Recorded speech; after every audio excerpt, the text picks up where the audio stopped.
Today we're going to be talking about a new development in the Russia bounty story that somehow bodes even worse for Trump, the White House's final step in dealing with coronavirus, and my interview with Speaker of the House Nancy Pelosi, where we discuss the implications of the Russia story for Trump, as well as how aggressive Democrats will be in enacting their agenda if they take all three branches of government. I'm Brian Tyler Cohen, and you're listening to No Lie. Let's jump in. There's been an update to the Russia bounty story. If you're unfamiliar, it's basically the New York Times broke the story last week that Russia had been paying Taliban militants bounties to kill American soldiers, that Trump was briefed on the matter, and that he did nothing about it. And the entire week that followed played out in two entirely separate universes, because on one side, the New York Times reporting was corroborated by the Washington Post, the Wall Street Journal, CNN, NBC, even Fox News. The New York Times then reported that Trump received a written briefing about it in February, which is actually a month earlier than previously believed. And then the Times reported on the actual guy who'd been delivering the payments from Moscow to the Taliban, a guy named Rahmatullah Azizi, who had $500,000 in cash in his home.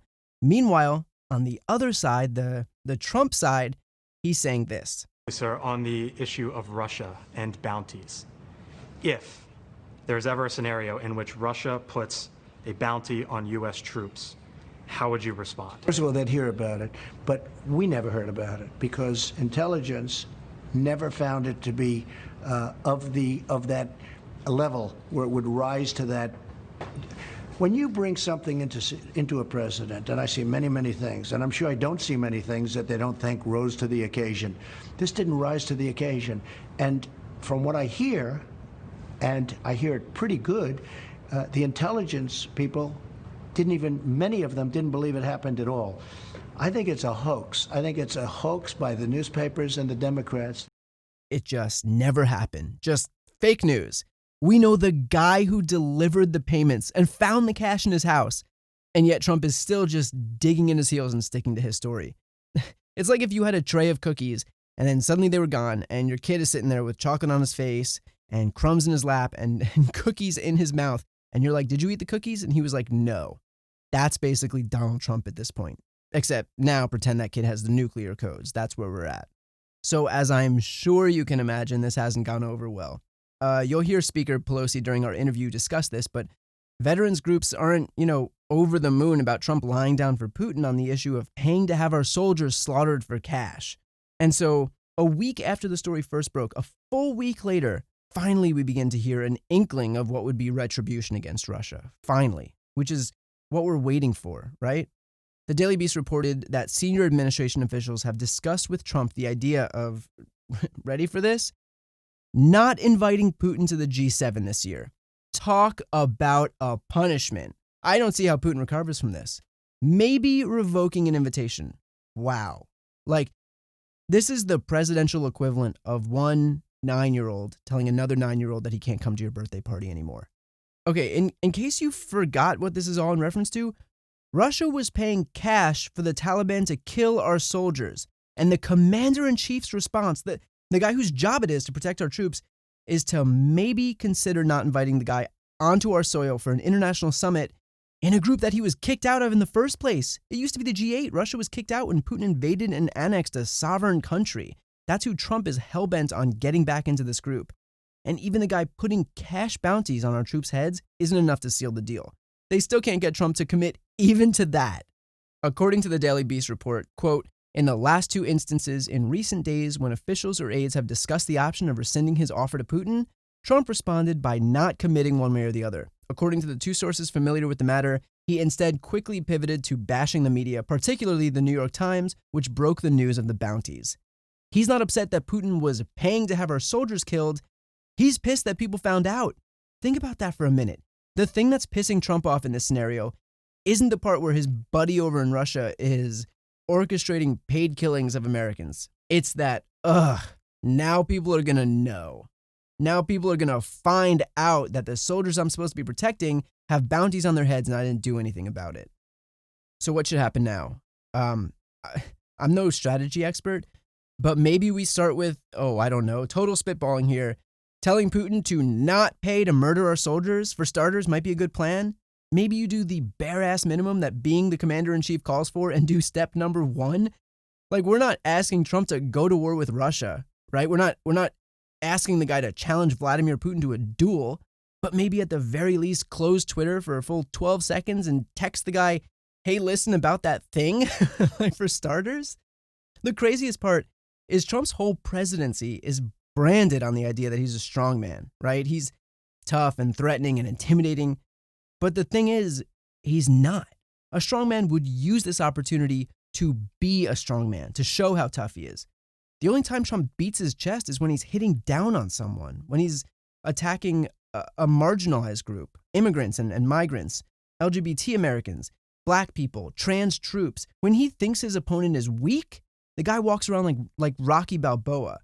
But put him up against someone who parades themselves around as a tough guy like him, and he turns into a smitten 13-year-old girl. Love letters to Kim Jong-un? Are you kidding me?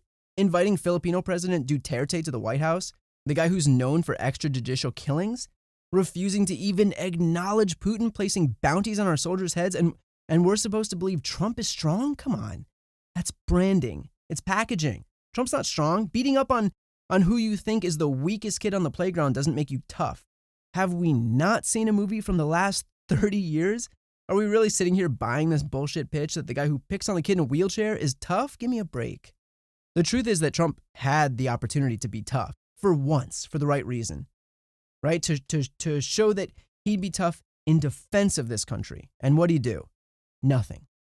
He got pissy that it leaked. He got mad at the newspaper for outing him. And that says it all, right? Like, after years of selling himself as being this defender of America, this defender of the military, big tough protector of this country and its citizens, when push came to shove, he got scared and didn't do a thing. He didn't do a thing in February when it was on his written briefing. He didn't do a thing in March or April or May or June or even now in July, even after the New York Times reported it and the whole world found out. Still Trump is doing nothing about it. So if you ever needed any more proof that this whole shtick is a con, well, you just got it. So next I want to touch on coronavirus because it's July. So what else would we be talking about other than the pandemic that just about the entire world completely contained, while we're seeing cases spike to record levels every single day? Trump said we'd be tired of winning, and boy was he right. This is exhausting. So over the last 6 months, we've run the entire gamut on the White House's messaging on the outbreak, that it was completely contained, that cases would soon be down to zero, that it would go away with the heat, that we would just have to make it to April, that anyone who wants a test could get a test, to keep buying the dip in the market, that we did such a good job that we're sending ventilators everywhere else, that there are now suddenly just a few embers popping up. We've heard every excuse, every bit of spin, just about all of it completely divorced from reality, and it's led to this. So according to NBC News, the White House has settled on what they hope is a sharper and less conflicting message of the pandemic, which is, quote, to learn to live with it. That's the strategy, giving up. That they're not willing to do anything about the deadly virus sweeping across the country that basically every other country on earth has contained. So the option now is, sorry, this is life now. This is life.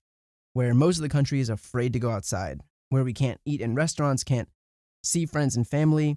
This is life because the Republican Party followed Trump's lead and pretended the pandemic wasn't real and wasted crucial time in the beginning that should have been spent containing the virus, instead just lying about it. Like, we pay tax dollars so that we don't have to learn to live with it. Our tax dollars are supposed to pay for people and programs whose job it is to make sure that this isn't our reality. They're supposed to go to experts who know what they're doing, not people like Jared Kushner, whose only qualification to sit on the coronavirus task force was getting married to Ivanka. The Trump administration conceding that this is just how it's going to be now isn't, sharper messaging, as they're calling it. It's them admitting they failed at their jobs. If a fire department can't put out fires, then they can't do their job, right? If a government can't protect its citizens from a pandemic when there are ways to do so, then they failed. And that's what's happening here. And as if that wasn't bad enough, while all of this is happening, the Republicans' collective response is to desperately pivot to talking about Democrats wanting to tear down statues. Statues. Why? Because they rely on culture wars to win elections, and their attempts to turn coronavirus into one is an unmitigated disaster. Clearly, trying to spin politically a pandemic hasn't worked out for them, right? Apparently, you just can't politic away 130,000 dead Americans. So I promise you that for at least the foreseeable future, while the left is talking about the virus still sweeping across the country that Trump opted to pretend didn't exist, Republicans will be talking about the anarchistic leftists destroying statues and erasing our heritage. Before Trump's 4th of July speech in front of Mount Rushmore, I decided to watch Fox News' pre-show coverage, which I usually don't do. In half an hour, here's what I learned. If all you consume is Fox, you're going to be walking around thinking that the entire Democratic Party is lining up in town squares with sledgehammers, frothing at the mouth to destroy whatever George Washington statue we come across. It's crazy. The entire thing was railing to protect this thing that Democrats aren't trying to destroy. Are there statues glorifying like slave owners and overall shitty people that progressives want taken down? Yeah, of course. And you know what? It's time to take them down. Could you imagine Germans trying to keep statues of Hitler in their town squares? No. So why is the right in the United States falling over itself to protect statues of Confederate generals whose goal was to destroy the country? I mean, it's completely backwards. Yeah, it's history. Guess what? You can read about history in books. You can learn about it in museums. You don't need to stare at a Confederate slave-owning general on your way to McDonald's in the year 2020, which is reasonable. Let's not lose sight of the plot here. That is a reasonable thing. But that's not what Fox is talking about, because Fox brought it 10 steps further.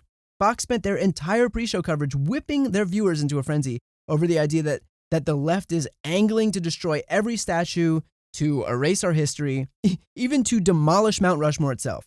And then you have congressmen like Lee Zeldin in New York taking to Twitter and writing, quote, "On July 3rd, 2020, President Trump stood in front of giants forever memorialized in the stone of Mount Rushmore," with forever in all caps so that he can promote this straw man. You have Laura Ingraham tweeting, quote, "Your daily reminder, if Biden wins, your taxes are going up and Mount Rushmore is coming down." And so if you're a Republican and this is who you listen to, that's what you'd think the left is doing. That we're just walking the streets with pickaxes. I mean, it's insane. It's an alternate reality that only exists in this conservative media ecosystem. They so desperately need a culture war to distract from what's obviously a losing issue with coronavirus that this is what they're browbeating their viewers and supporters with. And then those people are out here confronting Democrats like, "You're not going to erase our heritage." And we're all like, what? Here's what it comes down to. Trump and Republicans are in such dangerous territory because they lost touch with reality with this pandemic. Just about the entire country could see that. But pivoting to this Fox News, destroying our statues and Mount Rushmore conspiracy theory bullshit also isn't reality. This is doing nothing to help them. If you're a regular American and you're worried about the virus, or you're worried about how to pay your bills, or you're worried about keeping your job, and the president is railing against the destruction of Mount Rushmore, how is that helping you? It's not. Just like him pretending the virus would miraculously disappear wasn't helping you either. Replacing one strategy with no basis in reality with another strategy with no basis in reality isn't going to help Donald Trump. So Fox News trying to give oxygen to their usual culture war issues is only exacerbating the problem for the right here. The American people don't need another enemy, another wedge issue. They need leadership. They need a president capable of acknowledging the issue right in front of all of our faces, the pandemic. They need someone willing to just do the work. This whole time we've needed one thing. We need a responsible approach to the outbreak. We need testing, contact tracing, PPE, social distancing. We need leaders who set a good example and wear masks. That's it. That's what we need. We've said it every way imaginable. We're not being coy with it. We're not being political with it. People are trying to survive. And the fact that the only thing the GOP can talk about right now is the imaginary destruction of Mount Rushmore goes to show that they're never going to get it. They're never going to get it. Even after 130,000 dead Americans, they're not going to change. So my only advice is to remember that when you cast your vote in November. You can vote for responsible leadership and an acceptance of reality, or you can vote for the guys running on protecting Mount Rushmore from an imaginary army of socialists. So yeah, take all the time you need with this. That's it for this week. I hope you all had a safe 4th of July. Talk to you next week. You've been listening to No Lie with Brian Tyler Cohen, produced by Sam Graber, music by Wellesley, and recorded in Los Angeles, California. If you enjoyed this episode, please subscribe on your preferred podcast app. Feel free to leave a 5-star rating and a review, and check out briantylercohen.com for links to all of my other channels.